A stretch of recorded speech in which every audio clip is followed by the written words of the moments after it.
Well, hello and welcome to my YouTube channel. My name is Jane, and today I'm going to be talking about the winter solstice, what it is, why we celebrate it, and why it's a particularly good time of year to kind of take stock of your life and see if there's anything that you want to change going forward. So, winter solstice, what is it? It is the time of year where you have the longest nights and the shortest days. Here in the Northern Hemisphere, I'm recording from Scotland, it is on the 21st, 22nd of December. And at that time, we get about seven and a half hours of daylight in Scotland. But if you look at where the word solstice comes from, you get a slightly and more powerful thing. It comes from Latin. The sol means sun, and sistere means stay still. So it is the time of year when the sun stays still. And this means it isn't actually that tiny kind of sliver of time from the 21st to the 22nd, which is the solstice. It is all of the time that the sun appears to stay still.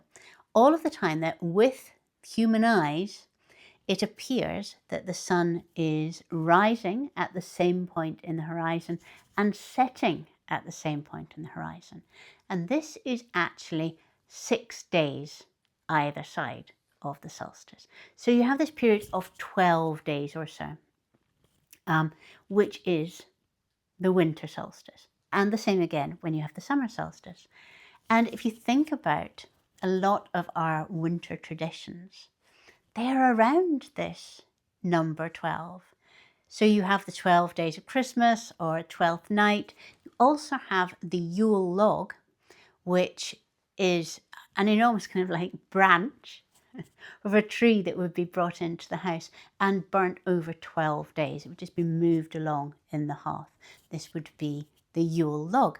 So it's clear that people have been celebrating this more as a threshold or a bridge from one part of the year into the other. And when you look back further in time, 5,000 years, you see that Neolithic people were building enormous monuments which were centered on the setting sun during this period. So if you go to Orkney and you say Maes Howe, you go up by Inverness and Clava Cairns, the entrances to the passageways are aligned so that right for this 12-day period,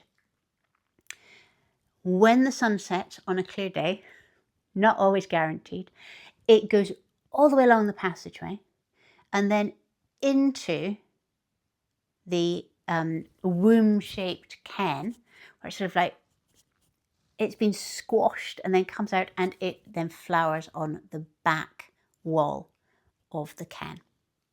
And the building of the cairn, the alignment of that passage, the kind of manipulation of the light, because the passages were actually shortened at the door so that you would get the most spectacular ribbon of light coming in. Just shows quite how important it was. Now, we don't know what Neolithic people were doing around this period of time. We have no idea what their beliefs were. We don't know whether they were gathering and celebrating ancestors. We don't know whether this light show was like a private, personal thing for the dead, whether it was about renewal. We have no idea. We have absolutely no idea, but we know that it was important enough to build these monuments. And of course, it should be important to us too, because yes, we have houses and cars and televisions and computers and phones and all kinds of things to insulate us from being outside in the dark. But at heart, we are the same people. And that makes it a really, really powerful time to just think. Now, I'm aware that it is not necessarily a quiet, contemplative time for everybody. If you're working during this period, you're often working incredibly hard. Then there's social engagements and family stuff and lots of things that you want to fit into a period of celebration. But I have personally found that there's often just hidden away in amongst all of the chaos some time to just think and take stock. And that is what I am doing at the moment. I talked last week about my year of simplifying things, and that finishes on the solstice week, and I then start something else. And I've been thinking around that. What do I want to actually look at? And all this year, the problem of binaries has kept coming up to me. You know, that soon as there is a label or a box or a statement that is binary, it is without nuances, without textures, without thought, and it is often very wrong. But I have realized that I have put certain labels on myself which are pretty binary, and chief of them, and the one that I'm going to be working with over the next year, is this idea that I am an extreme introvert. And I think I probably have introvert tendencies. I certainly benefit from solitude and silence when I need to sort of like replenish my energies. But I'm now wondering about whether this label, which I have put on myself, this box that I have put myself into, might not actually be that accurate. So I was thinking back to when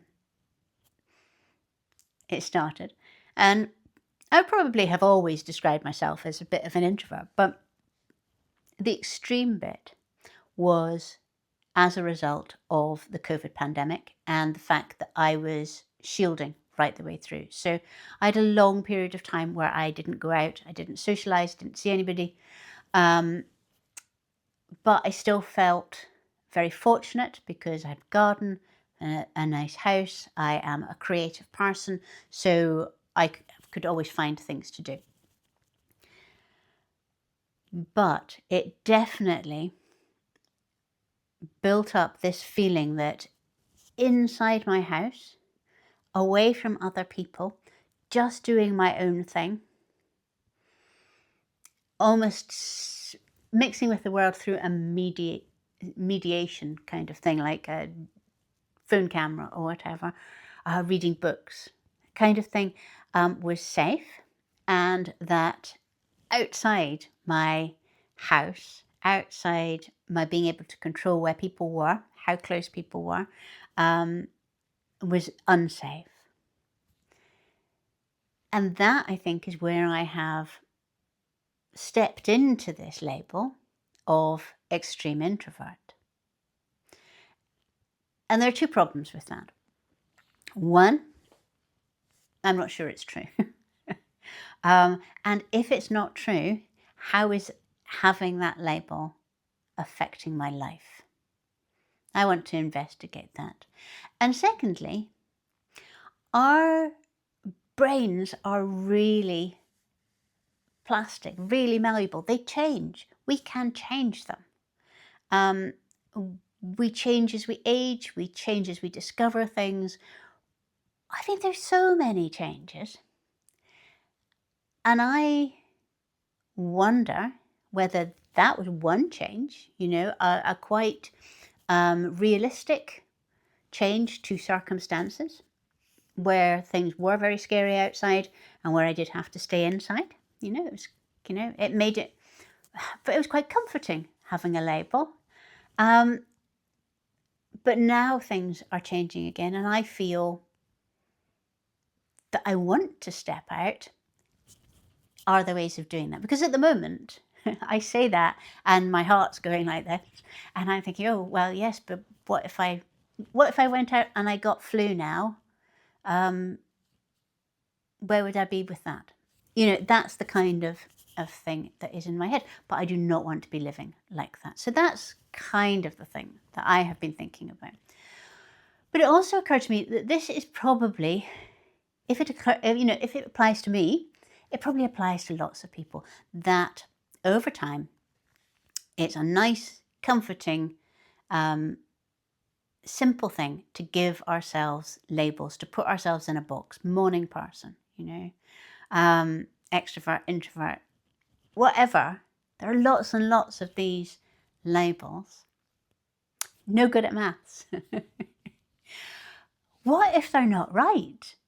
What if we have evolved past them, but we are being held in place by these labels, these boxes that we have put ourselves in?